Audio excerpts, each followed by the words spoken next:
নমস্কার বন্ধুরা, আশা করি আপনারা ভালো আছেন। আজ আবারও চলে এসেছি এক নতুন পর্বে, এক নতুন রেসিপি নিয়ে আপনাদের কাছে।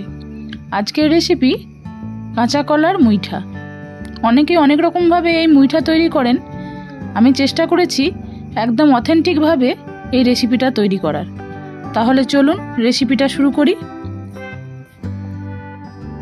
এখানে আমি 3টে কাঁচা কলা নিয়েছি। খোসাগুলোকে ছাড়িয়ে ভালো করে ধুয়ে পরিষ্কার করে নিয়েছি। এবার এগুলোকে একটা গ্রেটারের সাহায্যে আমি গ্রেট করে নিচ্ছি।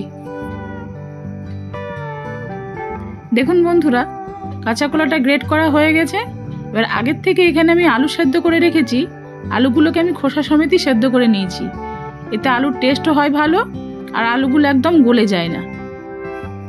এবার কাঁচা কলার মধ্যে আমি 2-1 টুকরো আলু ব্যবহার করছি। কিছুটা এখানে গ্রেট করে দেব, আর কিছুটা রেসিপিতে ব্যবহার করব। 2 থেকে 3টে টুকরো আমি আলু দিলাম। এবার এখানে প্রয়োজন মতো বেসন ব্যবহার করতে হবে। আমি এখানে 1 বাটি বেসন নিয়েছি, তার মধ্যে 4 চামচ বেসন দিলাম। কাঁচা লঙ্কা দিয়ে দিচ্ছি এর মধ্যে, আর দিলাম 1 চামচ গ্রেট করা আদা, 1/2 চামচ মতো গোটা জিরে, পরিমাণ মতো হলুদ, আর পরিমাণ মতো লবণ দিলাম। আর দিচ্ছি 1/2 টিস্পুনের থেকেও একটু কম কাশ্মীরি লঙ্কার গুঁড়ো। 1 চামচ চিনিও আমি এর মধ্যে দিলাম। এবার এটাকে একটু ভালো করে বন্ধুরা হাত দিয়েই মাখাতে হবে। বাইন্ডিংয়ের জন্য যতটা প্রয়োজন বেসন আপনারা ততটাই দেবেন। আমি একটু হাতে তেল মাখিয়ে নিয়ে মুইঠাগুলোকে বানিয়ে নিলাম। দেখতেও কতটা সুন্দর হয়েছে দেখুন। এবার আগের থেকে গ্যাস ওভেনে জল ফুটতে শুরু করেছে। আমি জলের মধ্যে মুইঠাগুলোকে দিয়ে দিলাম। এই জলে কেবলমাত্র আমি 1/2 চামচ তেল ব্যবহার করেছি, আর অন্য কোনো কিচ্ছু ব্যবহার করিনি এর মধ্যে। 5 মিনিটের মধ্যে মুইঠাগুলো কি সুন্দর ফুলে উঠেছে দেখুন। এবার এগুলোকে আমি একে একে জল থেকে তুলে নেব। সমস্ত মুইঠাগুলো খুব সুন্দর সেদ্ধ হয়ে গেছে, আর এই জলটাকে কিন্তু আমি ফেলে দেব না, এটাকে আমি গ্রেভির কাজে ব্যবহার করব। যেহেতু আমি রেসিপিটা নিরামিষভাবে বানাচ্ছি, তাই এখানে পেঁয়াজ রসুন ছাড়া বাকি অন্যান্য মশলাগুলো ব্যবহার করব। নিয়েছি খানিকটা আদা, 2টো শুকনো লঙ্কা, 2টো টমেটো, আর এর মধ্যে আমি 1/2 চামচ রাঁধুনিও বেটে দিচ্ছি। কড়াইতে পরিমাণ মতো তেল দিয়ে দিলাম। এখানে আমি সর্ষের তেল ব্যবহার করছি। এই রেসিপির জন্য সর্ষের তেলটাই বেশি ভালো লাগে। এবার মুইঠাগুলোকে আমি ভেজে নিচ্ছি। আপনারা চাইলে ডুবো তেলেও ভেজে নিতে পারেন, কিন্তু আমি আজকে শ্যালো ফ্রাই করছি।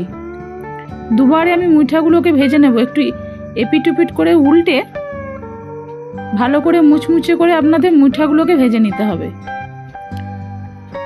গরম গরম এই মুইঠাগুলো বন্ধুরা খেতে ভীষণই ভালো লাগে। আমি তো দুবারে ভাজার সময় প্রায় 7 থেকে 8 পিস এরকমই সবাই বাড়িতে খেয়ে নিল।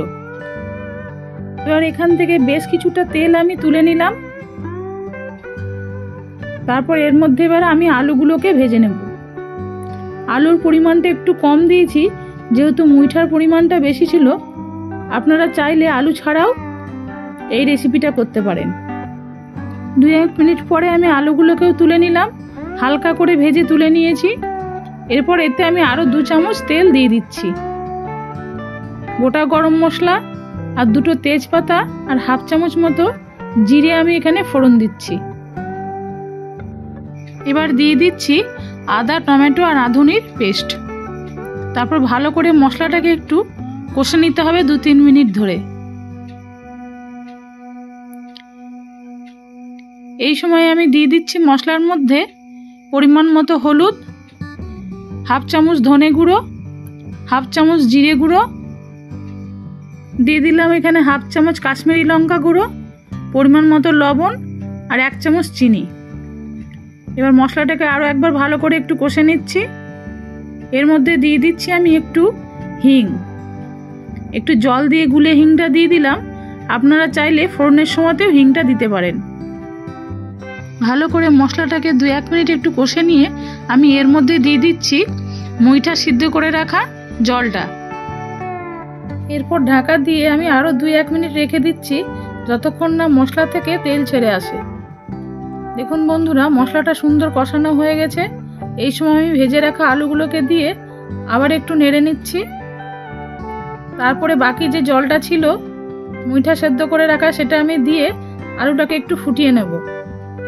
যেহেতু আলুটা আগের থেকে সেদ্ধ করে রাখা ছিল সেই জন্য এই সময় আমি আর ঢাকা দিলাম না, আলুটাকে একটু ভালো করে একটু ফুটিয়ে নিলাম।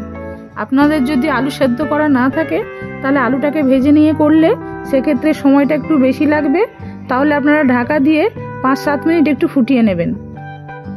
আলুগুলো ফুটতে শুরু করেছে, এবার আমি এখানে ভেজে রাখা মুইঠাগুলো দিয়ে দিচ্ছি। তারপর আরও 5 মিনিট এটাকে ভালো করে ফুটিয়ে নিতে হবে, যাতে সমস্ত মশলা ঝোল মুইঠার ভেতর অবধি চলে যায় এবং খেতে মুইঠাগুলো যেন বেশ রসালো এবং নরম হয়। বন্ধুরা, এখন অবধি যারা আমাকে সাবস্ক্রাইব করেননি তাদের কাছে একান্তভাবে অনুরোধ রইল আমার চ্যানেলটিকে সাবস্ক্রাইব করার। রেসিপি শেষের দিকে এবার আমি এর মধ্যে দিয়ে দিচ্ছি 1/2 চামচের থেকেও একটু কম গরম মশলা, আর দিচ্ছি 1 চামচ মতো ঘি। ঘি আর গরম মশলা এই রেসিপিতে আপনারা অবশ্যই দেবেন। বন্ধুরা, এই রেসিপি খেতে অত্যন্ত সুস্বাদু হয়, যা মাছ মাংসর থেকেও কিন্তু কোনো অংশে কম নয়। তাহলে তৈরি হয়ে গেল কাঁচকলার মুইঠা। রেসিপিটি ভালো লাগলে আপনারা লাইক করবেন, শেয়ার করার জন্য অনুরোধ রইল আপনাদের কাছে। সবাই আপনারা ভালো থাকুন, সুস্থ থাকুন। আবার অন্য কোনো দিন অন্য রেসিপি নিয়ে আপনাদের সামনে ফিরে আসব। নমস্কার।